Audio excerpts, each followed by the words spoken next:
So good morning, everyone. Good afternoon, good evening. Thanks for joining all around the world. This is great that Echo can do a conference like this and integrate folks from across the planet.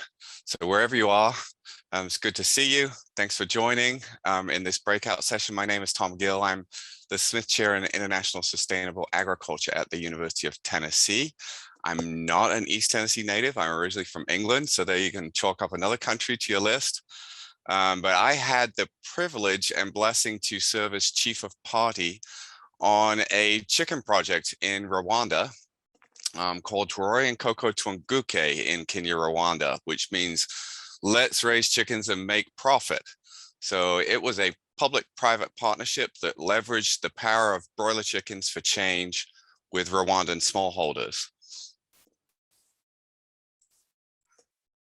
So UT's Institute of Agriculture, where I work, we led a 3-year, 9-month activity that was called Broiler Cocoa Tunguke, and we led it with a private feed mill called Zamura Feeds Limited, a Rwandan feed mill that was based in Musanze district in the north of the country.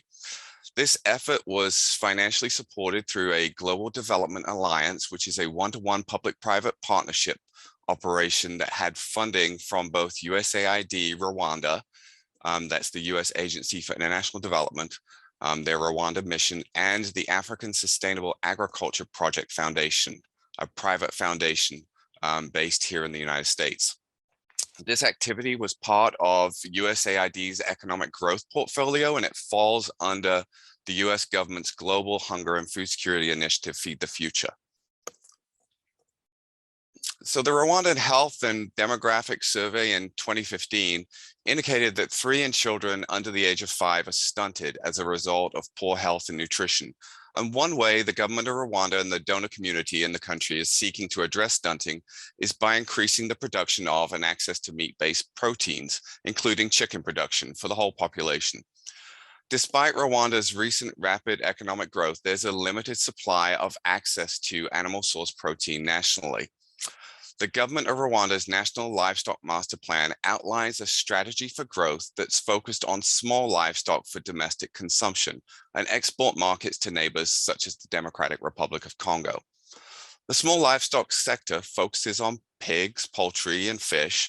Rwanda has limited land area and is one of the highest population densities in the world. So the best options to increase locally supplied meat are going to be those that require limited land and have higher efficiencies. Now, the standard measure of animal production efficiency is feed conversion ratio, as this diagram from National Geographic shows, which looks at the ratio between food in to meat out. So a typical broiler chicken FCR in the global poultry industry would be around 1.7. With that said, you may be thinking though, but why meat? Don't we need to be reducing our global meat consumption? Well, the answer to that is yes, but it really depends on where you are and where you live. In some regions of the world, such as in the United States where I live, we arguably eat an unsustainable volume of meat per capita. But in Rwanda, animal source food consumption on the whole is extremely low. The challenge with this is that Rwandan diets rely on beans or other legumes as their primary and often solitary source of protein. Now, this can lead to protein malnutrition and the long-lasting effects of stunting. So in considering all this, before any farmers have produced any broilers on our project, we conducted a baseline survey in 2017 in Musanze district, our target district, to gather data on consumption of animal source foods. Now, our survey confirmed the government of Rwanda's findings that consumption of animal source foods was low in Musanze. It was rare to find a household in Kinigi or Gataraga, our 2 rural sectors that we looked at, that had consumed animal source foods at all. It was extremely rare. About 1% of all households found that they had consumed any form of meat in the past day. Why are chickens important to me? Before I get to tell you about the project itself and findings, why are chickens important to me? This might look familiar.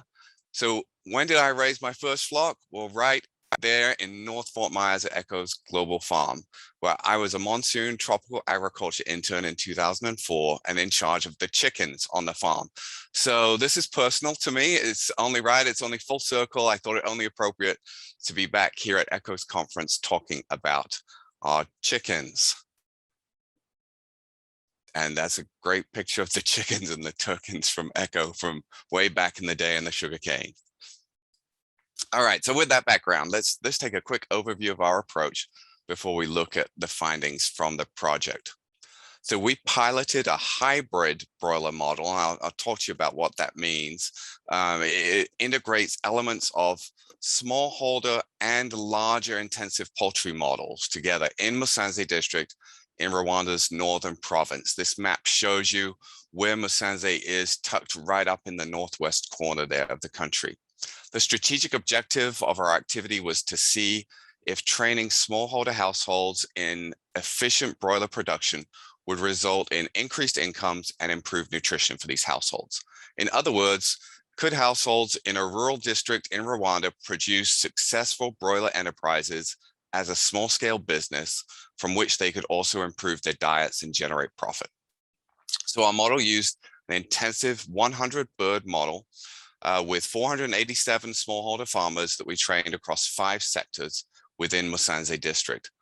The population of the district is about 400,000 people, and the main urban center of the district is in Muhoza sector. There you see the highlighted sectors that we focused on in the district on the map there on your screen. So we recruited households to participate in this program from that main urban sector, Muhoza, from 2 what we would call peri-urban sectors, Kimonyi and Siuve, and then 2 rural sectors, Gataraga and Kinigi. The majority of the district is a rolling landscape. It's at about 1,800 meters above sea level and above, and it's surrounded by an arc running from the west all the way around to the north along the border of Volcanoes National Park. It's where you would go see the mountain gorillas of Rwanda, DRC, and Uganda. So this map is just another map of the same district, shows you those same sectors, and it shows you the location of the cohorts we recruited. So we held information sessions in the various sectors, and we recruited households at random from lists of those who opted in by adding their name to a list of interested households whenever we did one of those info sessions. So then we recruited households in cohorts of about 30 farmers at a time for ease of training. But also for ease of production, things such as delivery of birds and other inputs and harvest of broilers at maturity. Now, our UT team worked with experts here in the United States at Tyson Foods and at Cobb Vantress, along with Zamura Feeds in Musanze, to develop a culturally appropriate training program for efficient broiler production for these smallholders. So once we'd recruited farmers, we put them through a 3-day hands-on training program at our demonstration farm not far from the feed mill in Musanze. The demo farm was the first operational production piece under the activity, and it continues to this day to serve as a fully functioning broiler farm used for trialing more efficient practices for the farmers. Now, once completing the training at the demo farm, the smallholders then had to pass a practical exam to be enrolled in the program. And they were then provided by the project with everything that they needed to be successful broiler producers. So we provided farmers with a zero-interest coop loan that covered the coop and all one-time equipment, such as feeders and drinkers. The coops were constructed out of locally sourced materials built by a local construction company, so that all coops were built the same. We then provided all enrolled farmers with access to finance through a local microfinance at a competitive 14% annual interest rate for the recurring costs to raise each 100-bird flock in their own individual coops, which were built on each farmer's own property, often near their house. Farmers then used the finance to pay for day-old chicks, feed, litter, all those recurring expenses. And then we provided the private extension services. So we trained a small group of Rwandan technicians in broiler husbandry. And then these locals provided support to the farmers with in-person visits and help over things like text and WhatsApp. We provided then guaranteed purchase of the birds once they reached harvest age. And we worked with the feed mill as an aggregator who could then access better market prices for the sale of the birds. We worked with local processors for birds that we sold in the dressed market, and we sold birds both in the live and dressed market over the past 4 to 5 years. The feed mill would then return any profits above and beyond those recurring expenses to farmers. Then these farmers would pay off their microfinance loan, and they'd be able to keep that profit and make payments towards their Coop loan, but also invest in all kinds of other agribusiness, school fees, medical expenses, you name it, various different things that they would want to use the funds for. This schematic gives you a design of the coop house there. So all birds were produced in 100 square foot coops, 3 by 3 meters, so 10 by 10 foot. So flocks of 100 birds at a time to give you some sense of size. So that's 1 square foot per bird. In modern broiler industry here in the United States, it's about 0.8 of a square foot per bird. So actually the birds had plenty of space in these coops, to the effect of had to find ways in which we could keep the coops warm enough to keep those birds warm, particularly on the cold Rwandan nights. While most birds were harvested around the 42 to 49 day mark, we tended to try and target right around 45 days old. And we then had about a 3-week cleanup and biosecurity time period between flocks. So with that, farmers could produce around 5 flocks per year. And the photo on the right shows kind of what a picture of a coop looks like there on a farmer's property. So let's now cover some of the main findings and impacts of the project. So first, we looked at the question of, could these smallholders really be efficient broiler producers? In short, yes, they're getting there. So this graph shows average feed conversion ratio by elevation in terms of meters above sea level. And you'll note that of the 5 sectors where we enroll producers, we've got really 3 elevations there. The urban and peri-urban sectors that are at those lowest elevations, 18 to 1900 meters above sea level. Then Gataraga, one of our rural sectors, about 300 meters higher, and then Kinigi, another 300 meters higher than that. So as oxygen levels reduce at elevation, so chick growth and development slows and requires more inputs in terms of heat and feed. But overall, smallholders are able to raise broilers at about a 1.9, 2.0 FCR. So if you recall, I mentioned 1.7 is kind of global poultry industry standard. And so as we move past COVID, we're working with these farmers to further refine their processes to further improve these FCRs. And then this map helps to really further visualize those differences in feed conversion ratio between the 5 sectors. This shows that over 50% of all producers in the urban and peri-urban sectors, so Kimonyi, Mohoza, Siuve there, that you see they have an average FCR of less than 2.0, those green parts of the pie. So in terms of sales of broilers, because that was one big piece of our project, could they actually then go and sell and make money on these broilers? We looked at as numbers of farmers enrolled in the activity, obviously then the number of birds that we were selling increased over time. And our farmers, over the course of these 3 years, they sold over 850 million Rwandan francs of birds. That's almost 200,000 birds, an average of about $5 a bird, so almost $1 million US worth of birds over that 3-year period. However, you see this came to an abrupt pause due to COVID-19 in spring 2020. Overall, though, we're really delighted with the economic impact of sales of these broilers, mainly into the domestic market. We've been really encouraged at the farmers' abilities to engage with microfinance through paying back the collateral on their coops, as well as covering those recurring expense loans. First, we had them as lines of credit when we were starting to negotiate with the microfinance institution, and then they were starting to work with the microfinance at that 14% annual rate of credit. So what kinds of impacts did we have in terms of then the income? How did that sales translate into income, take-home income for the farmers? So this graph just shows you that mean profit. So once farmers had paid off their recurring expenses, and once they paid off a portion of their coop, then we looked at what net profit did they make. And we quickly learned that any reliable tracking of income was really going to have to revolve around looking at this net profit, this net take home, because having farmers or households report on seasonal income it's very hard. It fluctuates, as I'm sure many of you know and have this experience with working with smallholder households around the world. Income is not steady. It's not like they get a standard paycheck.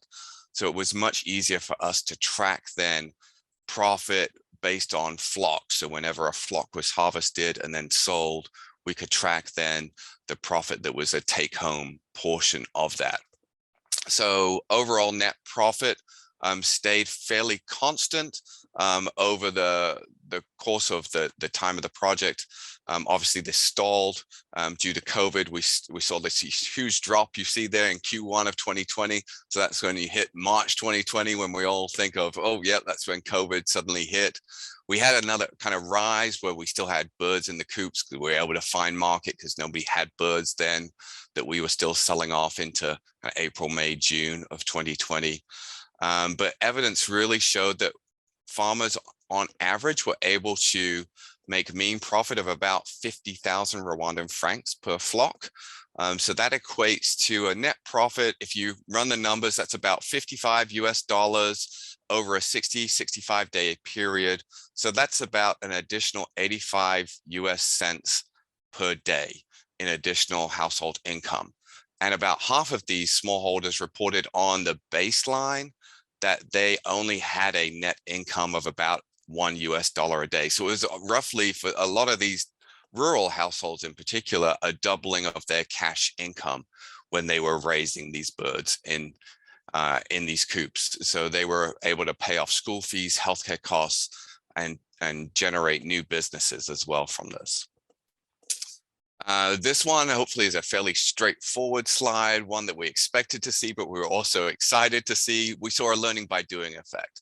So as farmers produce more flocks, their profit increases. As smallholders, produce more birds, they learn in the process, they learn how to be more efficient. And as a result, their FCR drops and profits increase. So we group the production here into approximately 1 year of production for each farmer. So we found that over the course of the activity, smallholders have on average produced actually only about 4 flocks per year. So this graph shows the increase in profit per flock per year as smallholders produce kind of their first 4 flocks, is that first bar, then the next 4 flocks, and then the next 3, and so on. So the blue bars are the number of flocks completed, and that orange line is the average profit per flock. So that's the income results. What about nutrition? We tracked dietary diversity as our key indicator of looking at nutrition. We compared dietary diversity of households that we enrolled in the program versus households that were not enrolled in the program. Now, when we went to different communities, everyone had the opportunity to be enrolled. As you recall, we got a list of folks. In some communities, we got lists of like 300 different households. We could only pick 30 at a time. But then we had other households that we could track who could still potentially benefit from the project because they could be enrolled on. But we tracked then enrollee households and non-enrollee households throughout time in 3 annual surveys. And we looked at their consumption across food groups. So this graph shows the percentage of households that reported consumption of each of these food groups within the past 7 days. The blue bars represent the baseline survey data that we collected in 2017 prior to enrolling any households in the project. And then the orange and gray bars represent the participants. So the Toroi and Cocoa participants in the project are the orange ones. And then the gray ones are the non-participants. And by 2019, we found that participating households were consuming foods from more food groups, and that this was across all 10 food groups compared with non-participants. So other quantitative and qualitative data actually back this up and suggest that participating households were using profits from their broiler sales to help them purchase more diverse foods in the marketplace. So it suggests that these data were from these households suggest that participating households are on a faster path towards improved nutrition than non-participating households. We also looked at consumption of animal protein.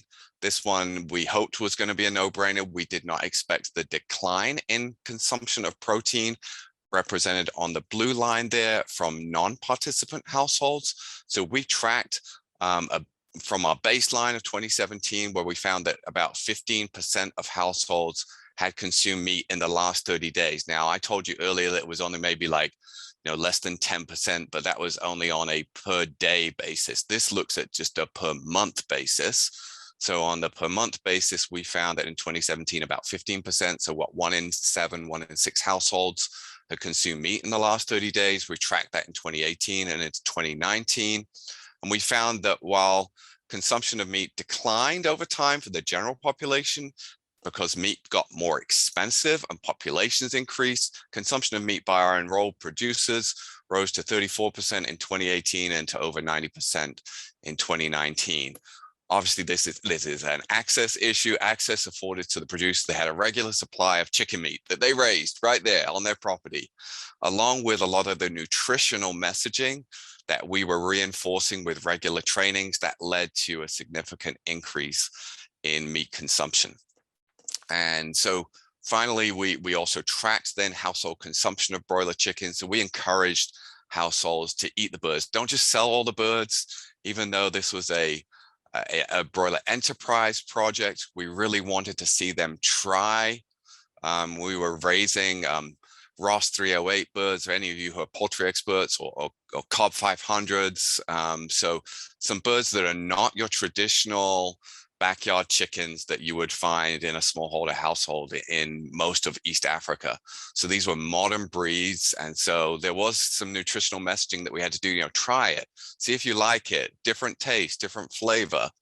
And we found that over time, we were able to move from a household keeping fewer than 2 birds per flock to eat to starting to actually keep 3 to 4 birds per flock to eat, as they started to understand, okay, this is good for me, for my household. And so this actually moved. We started seeing households move from eating chicken like from once per year, like for Christmas or for Easter or a holiday, to eating chicken more like 1 to 2 times per month. So may not sound like a lot, but it's a big change in Rwanda where they don't eat a lot of meat at all. It's worth noting just quickly some cross-cutting issues that we looked at as well. Some elements, for example, in terms of gender, we recruited both men and women into the project. We had good livability under both men and women, about the same overall. And they were also able to generate really good profit as well. But you notice that the women on average were able to actually net about 30% more profit per day than men through their broiler enterprises. We try to dig into this a little bit. One reason that we did find is that women maybe pay greater attention to detail. So the husbandry, they're able to be around the household more regularly, check on the birds, be more attuned to the birds, particularly in those first 14 days of bird growth and development. Whereas a lot of the men had maybe other livelihood activities that might take them away from the household for several hours at a time, maybe several days per week. And birds, like, they'll respond. Like if feed runs out, if water runs out, you'll see that 40 days later. And so you need to be on top of that from an early stage. And I think the women were able to understand that and also just have that presence, that access to their coops more reliably, more consistently. In terms of youth, we also had great representation. We had 21% of our trained smallholders were under the age of 30, which is what USAID defines as youth engagement in the project. We try to specifically target youth and see it as an opportunity for youth to get involved and engaged in agriculture. We did not see any difference between the under 30 than the 30s, but other important findings because it showed that we were rolling out, it's inclusive for all age groups. So it doesn't matter what age you are, young, old, you can do this. This is something that is not hard. A lot of the farmers that we worked with were illiterate. So even when we were doing like the training exams, we did it all on demo, all on show us how you do this. There was no kind of written portion. And even when we were doing tracking the broiler progress and production over time, we had sheets that were just check boxes that all had images and infographics that they could just follow along. Is the chick too hot, or the chicks not enough water? They could just check boxes. And these were fairly easy things to explain and convey, even when working with populations where there's high illiteracy. Beyond the indicators, there were obviously things that we didn't track quantitatively. We conducted interviews, focus groups with various households as well, who appeared to be the most successful. We did this to try and understand what were some of the keys to success.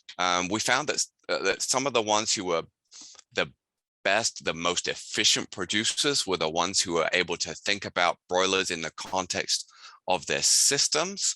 So thinking about ways in which you can maybe use the chicken manure as fertilizer for their vegetable gardens, thinking about ways in which you're recycling water through your systems too. So when you started comprehending that, you found that, wow, they're really thinking about this as an integrated part of their whole livelihood agenda. There were also many that reported the importance of cohort support, neighborly support. We're currently looking now as are there spatial effects on production. And there were also ones who I think were just inspired to take on new adventures. So it's like, oh, now I can do this. Now I can be engaged. Maybe now I could start my own business doing this. Now I feel empowered.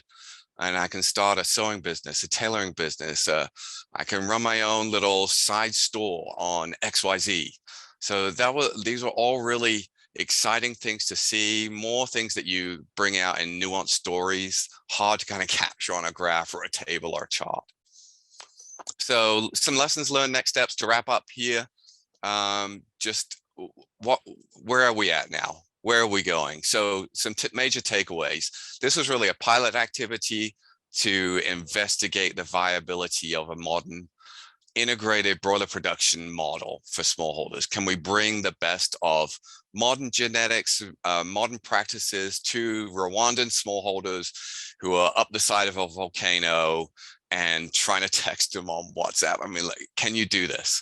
And we think that we can do this, that it doesn't just have to be large industrial scale models where you've got 5,000 bird houses, or the traditional smallholder who's going to raise a few backyard chickens free range. Like, there are other models to entertain. And I'm not sure that we have quite figured out what's the best touch point, is the best model, 100 bird model. But if we give them the necessary training, like, smallholder farmers can compete at those similar levels to commercial broiler producers. So we just have to think about things such as, how do you recruit them? How do you train them? How do you provide the support? How then, where we're at now, how do we ease off on some of that support? Passing them off to aggregators, connecting them with processors, connecting them with input supply. And I mean, a crucial factor, the biggest barrier to us still is thinking about both ends of the value chain. So we were really honed in on production. Can they produce these birds? Yes, they can. But how do we now support them with input supply? Over 2/3 of input supply cost is feed. And that's in any animal agriculture. Poultry in Rwanda is no exception. This chart shows the monthly average percentage breakdown of input costs on the broilers on our activity, the first 11 months of the activity. This didn't change, but this shows you, while there's a little seasonality, it was always somewhere between about 60 and 70%. The total cost of inputs was feed. So how do we think about reducing the cost of feed when Rwanda is a landlocked country, has to import a lot of its feed ingredients?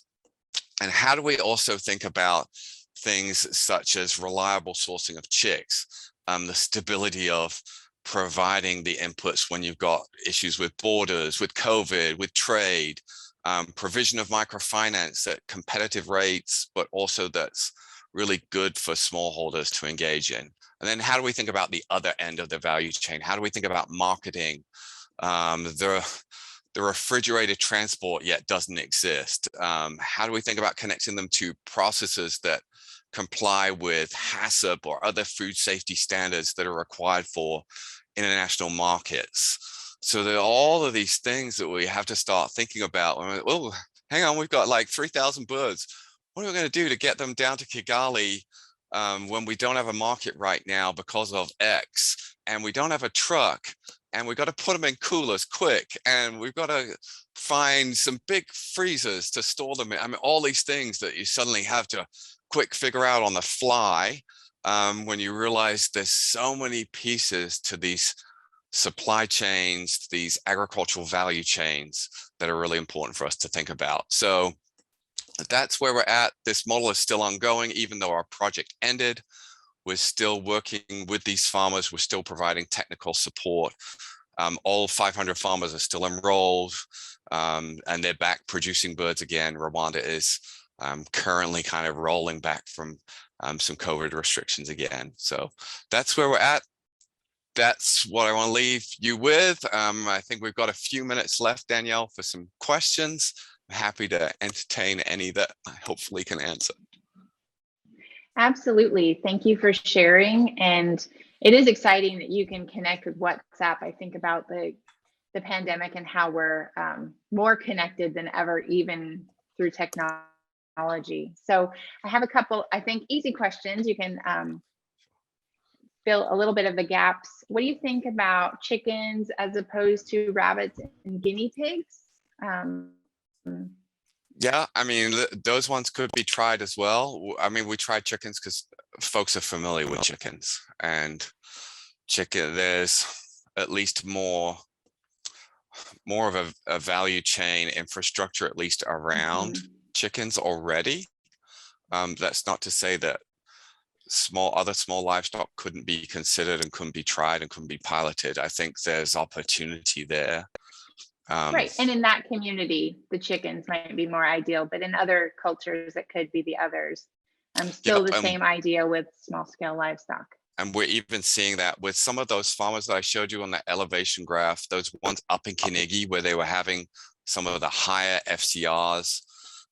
We're even now starting to think, okay, maybe broilers wasn't the best idea for those farmers. So, maybe trying a rabbit or a guinea pig. We're even thinking about, can we pivot to layers?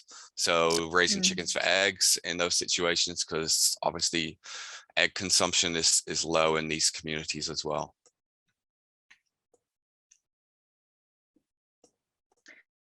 What about pests? Hawks were mentioned. Are there any challenges that you saw the farmers facing with pests in the project? So we didn't have really any issues because of the closed coop environment that we used. I don't know if I can quickly slide back for you. But back on, I think it's slide 10. I'll try and get the picture back of a coop here. And I think it's helpful just to explain that we had a closed coop model for a reason that we were trying. One reason was to try and protect from all of that. Almost there. Right. You go. Here, if that shows you there. So this closed coop model, even though the sides may look like they're open, they're actually screen sides, and we'd have curtains that we could roll up and down because we're trying to regulate heat inside the coop, so regulating it for sunlight coming in. Single entry point door. We had all folks would wear coop shoes, coop clothing when they went in, so that they're not tracking things in and also not tracking things out, so that we don't necessarily bring in any kind of contaminant or pest or anything into the coop. Yeah, really important. Biosecurity, so important, which is why this model is different from raising chickens in more a free range or a much more open environment. Right. So we got a question. What were the breeds that you suggested again? Could you Okay, mention those again? so yeah, we worked with mainly Ross 308s. We also had Hubbards. We had some Cobb 500s towards the end. They were harder to find. Chick supply is a little inconsistent still in Rwanda.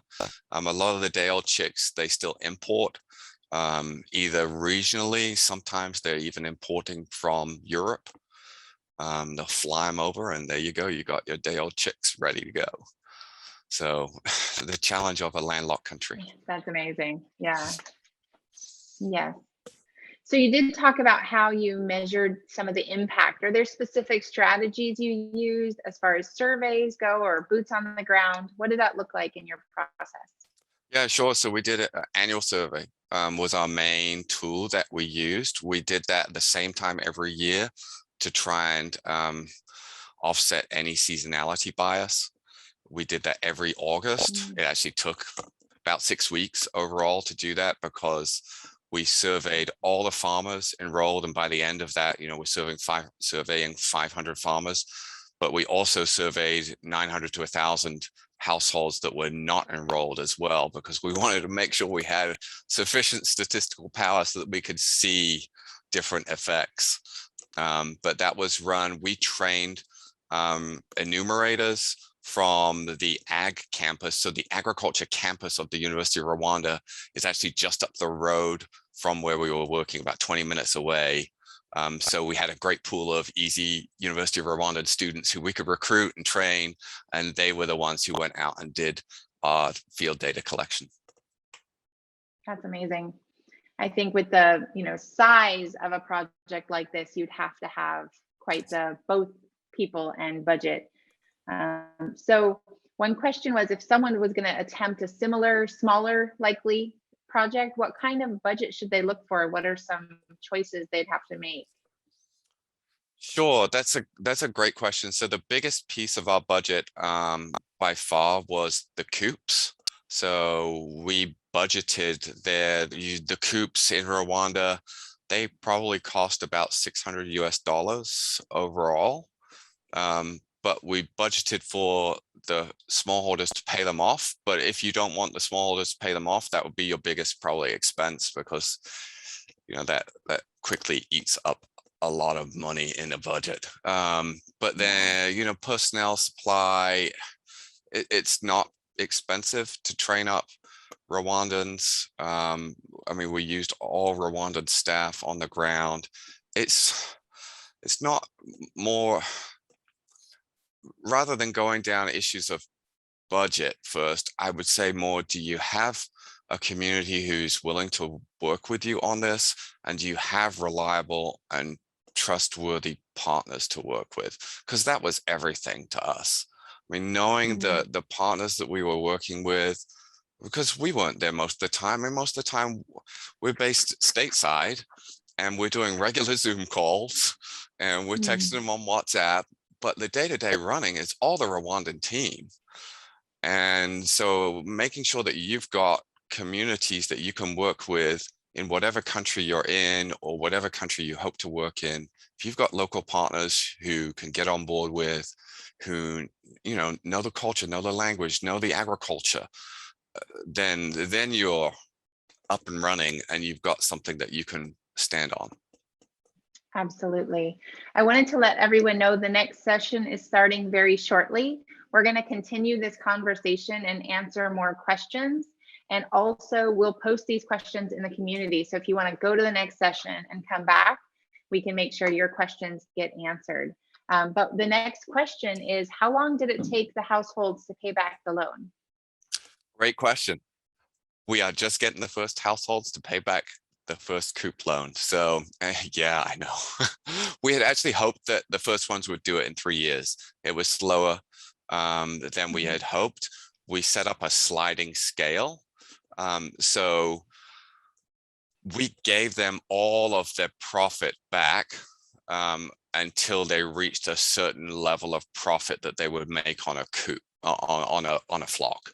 So they didn't have to pay back anything towards their coop unless they made, I forget what it was, maybe 30 or 40,000 Rwandan francs profit that they had to at least make that before then they would be obligated to pay back part of their coop. And then the more profit that they would make, so if they were very successful, then they would make a bigger payment towards the coop and pay it off faster. Sadly, it was just And that's pilot $30, projects. right? Yeah.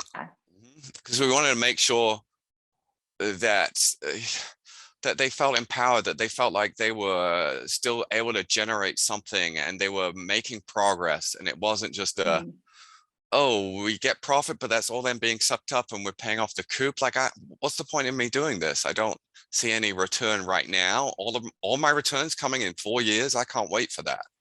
So Right. there has to be some give and take. There's probably a better way to think about it, but that's what we used. And you mentioned all your farmers are still enrolled. Was there like a drop off, a rate of people who Yeah, couldn't so continue? that's great question. So we actually trained overall 511 farmers over the time. So we had 24 drop, which we were really excited was a very low attrition rate throughout the program. Was that? It was 4 or 5% attrition. That was a mix of some who left, some who moved, but it's not common, as you know, it's not very common for a smallholder to actually move location. There were a few who I will tell you, we kicked some out. So we had to give written notices. We had a 3 strikes and you're out policy, and the farmers knew that, and we're very clear about it.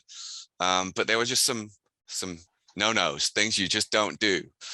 So for example, I mentioned earlier, we have a 3-week window, biosecurity window between when we harvest a flock and when we place the next flock. And that's important to let the pest pressure reduce. It's also important. We would often compost the litter, get that up to 140, try and kill off the pathogen, reduce the pathogen load in there. So it was don't do anything other than like keep it empty for those 3 weeks. Now, I realize it's tempting for some farmers to be like, I've got the coop, I want to raise more birds. So we had some who would put birds in, but it was don't do that again. Please don't do that again. Sorry, this is the third time. We can't keep you can't keep doing this, because it was then they were just having very, very poor livability in their next flock. Right. So viruses, how did you deal with any like biological pressures, as you were saying?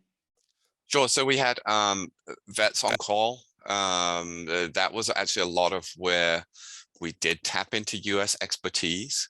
There isn't a lot of veterinary expertise in Rwanda. We actually brought over on a USDA scholarship the head of veterinary services for the Rwanda Ministry of Ag. He came over to UT and we trained him for 3 months and sent him back. But a lot of the expertise was through WhatsApp. Honestly, we would have our Rwandan team. Often I would wake up in the morning to a whole bunch of pictures of chickens and saying, what's going on with these birds? And we'd have various experts from academia, from industry, who would be able to chime in and say, this looks like this, have you checked on this?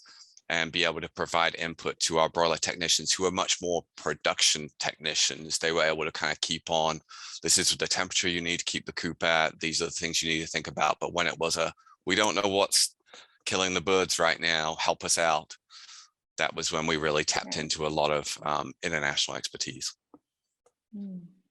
And speaking of that, and like training and sourcing others, we have 2 questions related. Can people produce chicken feed on their own, and where would people look for training on, broiler production if they haven't done that but think it might benefit their community? Good questions. So yes, farmers could make feed by themselves if they wanted to, but we worked with a feed mill and could get them feed at a really cost-effective rate that was really high dense nutritional food that was already there. It was readily available. So there may have been some farmers who might have mixed their own feed. that may have been frowned upon a little bit by the Rwandan team who was managing the project, because farmers were strongly recommended to use the feed from the feed mill to get the best performance out of the birds. But it's not uncommon. I mean, farmers would mix feed. It's really common in Rwanda for farmers to mix their own feed. And there is still that gap in maybe education, understanding of the value of investing in high quality feed. So yes, and remind me, what was your second question, Danielle? Oh, if they enter the business but don't have training, are there any resources you can recommend for training on broilers? That's a good question. I mean, we developed all of our own training materials for the project, sourced from a range of different sources, from poultry science programs in the US to modern industry. Like that's what we leaned on. Tyson Foods has a CSR, corporate social responsibility program arm called Tyson Foods Fellows. So we relied a lot on them. They would send experts over to Rwanda every few months and their training expertise. So that's where we were able to tap into the industry collaborations that we have now. But there's a lot of stuff that's out there though that is probably produced by various extension services across the US. I would expect that some of the bigger, we actually don't have a big poultry science program at UT, but there are some big poultry science programs, particularly across the South. So if you were to look at like an Arkansas or Florida or Georgia, you probably find some really good poultry information that is just whether it's culturally adapted for a certain context, and every context is going to be different, and that's really hard. And then what do you do about translation and issues of language barrier? Yes, and I will say in the community on the Hoover app, we've posted some links to Echo Community for broiler production, for chicken husbandry, also for mixing feeds if purchasing feeds are not an option for the farmers you serve. So please check out Echo Community or the app and look there. But also, as you were saying, the contextualizing is going to happen through many of our Echo Network members who know the challenges, know the language, and know the community. And Danielle, I'm happy to share with you, anything that we've got that's public, which almost all of the stuff that we've got is in the public domain because it was funded US government, so it has to be. Wonderful. All right, you heard it here first. We're going to get the UT resources on Echo Community. We did have a little bit of discussion in the Q&A on the profit level. Is it enough? Is it too little, too much? I think it's fair, and so that's not a question per se, but maybe people could reach out and just kind of talk through what does that look like, and improving someone's income, almost 75% per day is pretty impressive. Yes, and I might caveat it with, this was never intended to be someone's only source of input. Right. So we didn't want them to only have profit from broiler enterprises. If they could get profit from all kinds of other livelihood activities, that's great too, because this shouldn't take 24/7 of someone's time. So this is much more of a, once they get used to raising the flocks, they can do really well at this. Great. Well, I'm looking at the questions. Thank you for everybody who's hung in there. It's been a great discussion, and I'm excited, Tom, with the work that you're doing and how Echo can support the farmers there in Rwanda. So again, stay connected with the community. You can reach out to Dr. Gill through Hoover and message him with any questions, but we would love to see you at the next session. Thanks all. Thanks, Danielle. Bye. Thank you so much. Bye. Thank you.